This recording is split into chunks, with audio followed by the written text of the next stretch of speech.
Уранды экенин билип туруп, аччың айнеге эле каздырды экен. Мынтип биз майып болдук айла куруп. Арман ай неге каршы чыкпады экен? Кыйкырдык, армандадык, ыйладык биз. Чөгөлөп, жалдырадык, сурандык биз. Укпады, көңүл коштук кылып койду. Кор болуп, тепселенип экенибиз. Ата-энелер, агалар, бүт кыргыз эл уранга каршы чыгып койбойт беле. Канчы беле чоңдорубуз укпай койгон. Жапа тырмак баары каршы чыккан кезде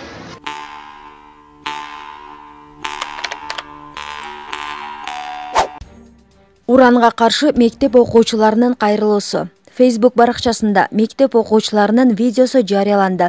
Анда алар ыр-саптары менен келечек муунга урандын тийгизген терс таасирин айтышты. Орусча жана кыргызча айтылган ыр-саптарда өспүрүмдөр уранды казууну токтотууну суранышты. Маалыматка ылайык, алар Балыкчы шаарынын окуучулары. Элдик медиа. Каракулжа районундагы Тар дарыясына 29 жаштагы кыз агып кетип каза болду. 22 апрель күнү саат 18:30 чамасында Тар дарыясында балык кармап жаткан киши райондук милицияга чалып, аял киши агып бара жаткандыгын билдирген. Ал дарыяга жакын жайгашкан Кенеш айылынын жашоочуларын чакырып, эл кыздын сөөгүн суудан алып чыккан. Ал буга чейин психикалык жактан жабыркап, атайын каттоодо турган. Окуя болгон күнү кызды туугандары таппай издей башташкан. Жакындары анын денесин соттук медициналык экспертизадан өткөрүүдөн баш тартышты. Кыздын энеси Россияда эмгектенгендиктен ал атасы жана бир туугандары менен чогуу жашап келген. Окуя кылмыш жана жоруктардын бирдиктүү реестрине катталды. Маалымат булагы Спутник KG. Ызычуусу көп табып Хашим Зейналиев Кыргызстандан чыгып кетти. Ал өз ишмердүүлүгүн Оманда улантууну көздөйт деп билдирилет. Табып онколог Хашим Зейналиев Оманда туруктуу жашоого ниеттенип жатат. Бул тууралуу жалпыга маалымат каражаттары билдирет. Зейналиевдин Оманда дарыгерлик кылууга уруксаат алгандыгы белгилүү болду. Анын клиникасынын айрым бир оорулуулары анын кетишине нааразы болуп, элдик дарыгер деп аталган неменин артынан дарылануусун улантканы бар шаарын билдиришти. Эске сала кетсек, Бишкек шаардык соту Табып Хашим Зейналиевге дарыгерлик ишмердүүлүгүн улантууга тыюу салган. 2018 5 айында Табып онколог Хашим Зейналиевге кылмыш иши козголгон. Анткени анын мыйзамсыз дарыгерлигинин кесепетинен 5 жаштагы кыз канындагы рак менен оор абалда ооруканага түшкөн. Саламаттык сактоо министрлигинин маалымат катчысы Жылдыз Айгерчинова Табыптын лицензиясы жоктугун бир канча жолу айткан. Бирок ал ошого карабастан көп жылдан бери өз ишмердүүлүгүн улантып келген. 2017 жылы жайында Зейналиевдин операциялык столунда оорулуу аял каза болгон. Анткени ал анын эмчегин наркозу жок алып салууга аракет жасаган. Ошонун айынан ага мыйзамсыз дарыгерлик кылуу фактысы боюнча биринчи кылмыш иши козголгон. Маалымат булагы Вести KG сайты.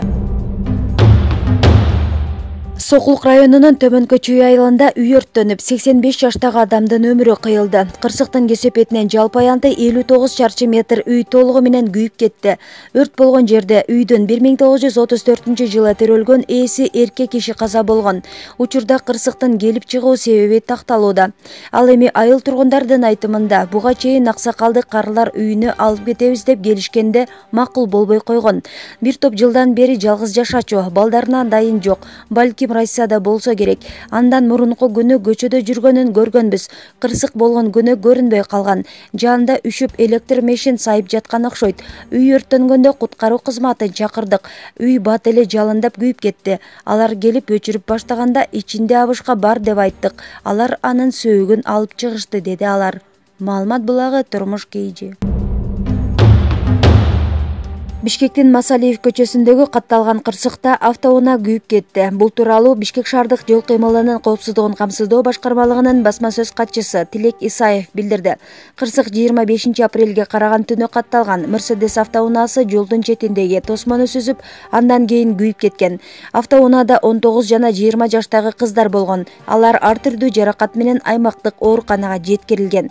Жол кырсыгы кылмыштардын жана жоруктардын бирдиктүү реестрине катталып, сотко чейин экспертиза дайындалды. Маалымат булагы Калыс медиа. Кыргызстандык Али Ван Дам «Лучше всех» шоусуна чыкты. Кара Суу районунан барган жеткинчек буту менен турникте чимирлип, белгилүү актер Жан-Клод Ван Дамдай болуп, эки унаага бутун таяп шпагатка отурган. Кыргызстандык Мухаммед Али Хасанакунов Максим Галкиндин «Лучше всех» шоусуна катышып өнөрүн тартуулады. Аны 21 апрель күнү Россиянын 1 каналы көрсөткөн. Ал эми YouTube каналына кечинде жайгаштырылган. Мухаммед Али 10 жашта, Оштун Кара Суу районунун Ташеров айылынан болот. Ал Жан-Клод Ван Дамдын чыныгы күйөрманы. Жөн эле күйөрман болбой, актердун бардык ыкмаларын үйрөнүп алган. Өзүнүн да каймана аты Али Ван Дам экенин айткан. Мындан сырткары ал «Лучше всех» шоусуна катышуу үчүн атайын орус тилинде үйрөнгөнүн белгиледи. Ал чимирилип турникте бир колу менен түрдүү ыкмаларды жасап таң калтырган.